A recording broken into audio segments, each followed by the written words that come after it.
राष्ट्रीय स्वयंसेवक संघाच्या शताब्दी वर्षानिमित्त उत्पल पर्रीकर यांनी संघाशी असलेल्या आपल्या बालपणीच्या नात्याच्या आठवणींना उजाळा दिला. त्यांनी सांगितले, मी लहानपणापासूनच संघाशी जोडलेलो आहे. वडील माजी संरक्षण मंत्री मनोहर पर्रीकर यांच्यासोबत मी अनेकदा संघाच्या कार्यक्रमांना जात असे. संघाने दिलेले संस्कार आणि शिस्त माझ्या व्यक्तिमत्वाच्या घडणीत मोलाची भूमिका बजावतात. संघाने 100 वर्षांचा गौरवशाली प्रवास पूर्ण केला याचा मला अत्यंत अभिमान वाटतो, असे त्यांनी विजयादशमीच्या निमित्ताने सांगितले. एक म्हणजे आम्ही लहानपणांतल्यान संघान आणि बाबा बरोबर सुद्धा वतालो.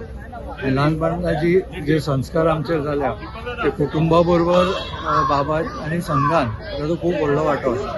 पयलींच्या मुखार 100 वर्सां अशें संघाचो एक डेट येता, पण ताच्या पेक्षा पूर्ण जो आमचो वाडप जाला बरोबर तो एक बरें शिक्षण मेळ्ळा.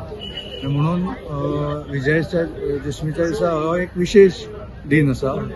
दर वर्सा हांव 100वी शताब्दी वर्षान वता म्हणजे एक ताचो आमकां सगळ्यांक चड